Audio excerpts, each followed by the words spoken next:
Specific AIIMS of education का second part है। शिक्षा के विशिष्ट उद्देश्य, शिक्षा के विशिष्ट उद्देश्य, यानी शिक्षा के ढेर सारे उद्देश्य होते हैं, तो कुछ उद्देश्य हैं जो विशिष्ट हैं, स्पेसिफिक हैं। तो एक उद्देश्य इसमें यह है vocational aim of education, vocational aim of education.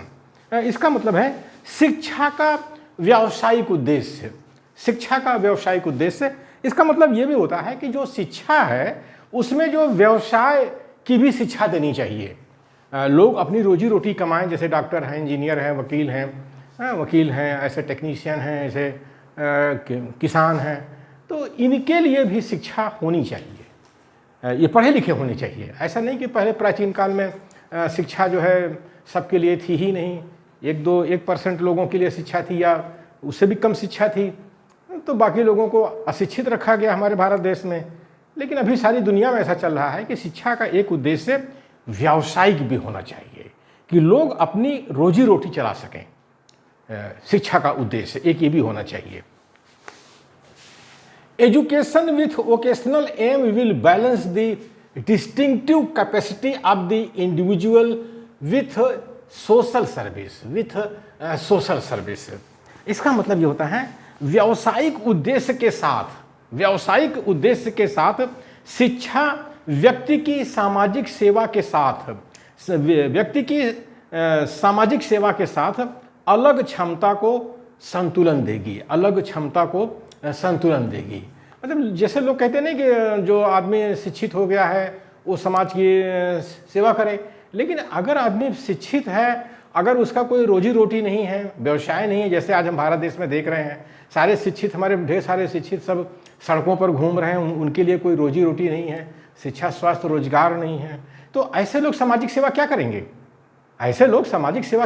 आज हमारे जो मूल निवासी बहुजन की समस्या है वो यही समस्या है कि उनके जो बच्चे हैं सड़क पर बेरोजगार घूम रहे हैं, इसलिए उनका कोई संगठन नहीं है। हाँ, खैर हमारे मोदी जी चाहते भी हैं, ऐसे नागपुर का पेशवा चाहता भी है कि इस समाज के बच्चे जो है पढ़ लिख करके जो है बेरोजगार रहें। तो ये नहीं है, होना ये चाहिए कि व्यावसायिक उद्देश्य के साथ शिक्षा व्यक्ति की सामाजिक सेवा के साथ अलग क्षमता को संतुलन देगी।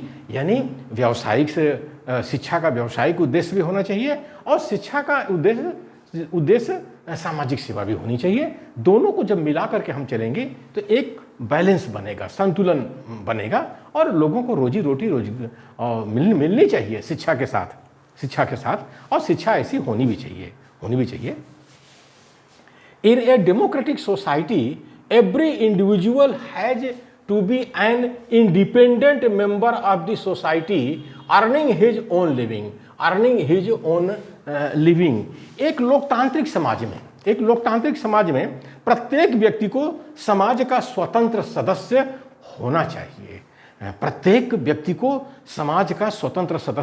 होना चाहिए, जो कि अपनी रोजी रोटी स्वयं से चला रहा हो। तो एक लोकतांत्रिक समाज के लिए बहुत जरूरी है कि व्यक्ति अपनी रोजी रोटी को स्वयं से चलाए, तभी वो समाज का स्वतंत्र सदस्य होगा। इसीलिए लोकतंत्र में कहा गया है एक व्यक्ति एक मूल्य, यानी एक व्यक्ति एक मत और एक मत एक मूल्य, ये लोकतंत्र का आधार है। लेकिन आज हमारे भारत देश में क्या हो रहा है, 80 करोड़ जनता को हमारे मोदी जी 5 किलो राशन दे रहे हैं। 5 किलो राशन, क्या मतलब है इसका मतलब उनकी हालत इतनी खराब हो गई, गरीबी रेखा के इतने नीचे चले गए हैं कि वो 5 किलो राशन यानी मुर्गी का दाना चुन रहे हैं। तो ये जो है भारत का लोकतंत्र सफल कैसे होगा? यानी वो मुर्गी का दाना चुन रहे हैं और मोदी जी को वोट देंगे। तो कहा गया है कि एक लोकतांत्रिक समाज में प्रत्येक व्यक्ति को समाज का स्वतंत्र सदस्य होना चाहिए। ये नहीं कि 5 किलो राशन पर जो है अपनी जिंदगी चलाए, मुर्गी का दाना चुन करके अपनी जिंदगी चलाए। प्रत्येक व्यक्ति को समाज का स्वतंत्र सदस्य होना चाहिए, जो कि अपनी रोजी रोटी स्वयं से चला रहा हो। लेकिन हमारे मोदी जी नहीं चाहते, ये नागपुर का पेशवा भी नहीं चाहता कि हमारे भारत देश के लोग जो है जो है अपनी रोजी रोटी खुद से चलाएं।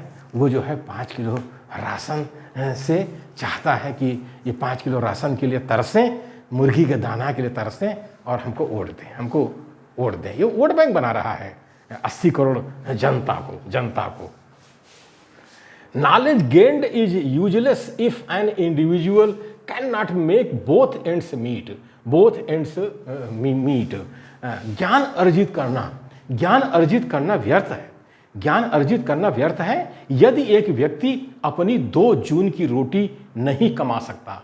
यदि एक व्यक्ति अपनी 2 जून की रोटी नहीं कमा सकता, यानी ऐसे ज्ञान से क्या फायदा कि व्यक्ति जो है 2 जून की रोटी के लिए तरसे।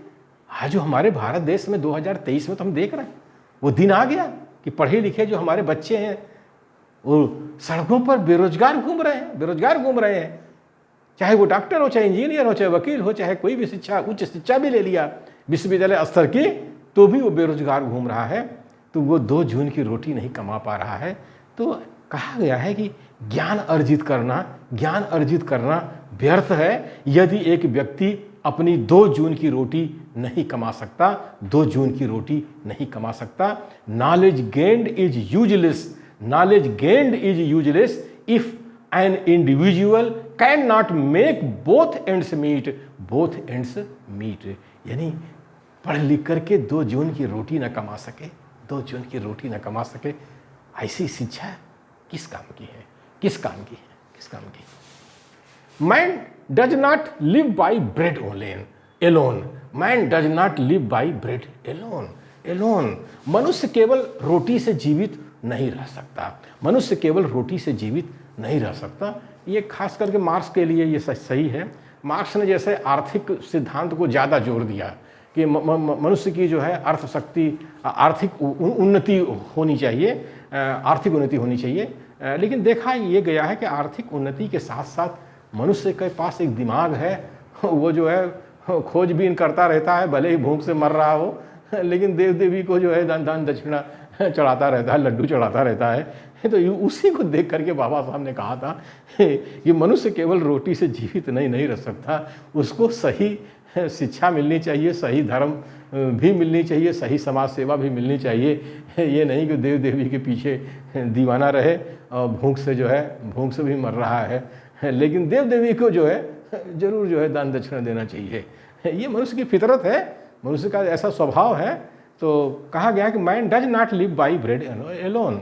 मनुष्य केवल रोटी से जीवित नहीं रह सकता है।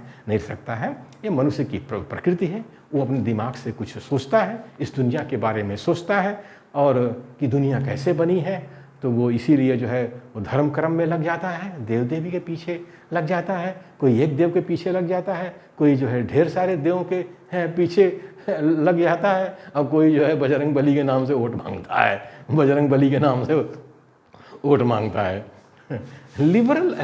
Liberal and vocational education must supplement each other. तो उदारवादी एवं व्यावसायिक शिक्षा एक दूसरे की पूरक होनी चाहिए।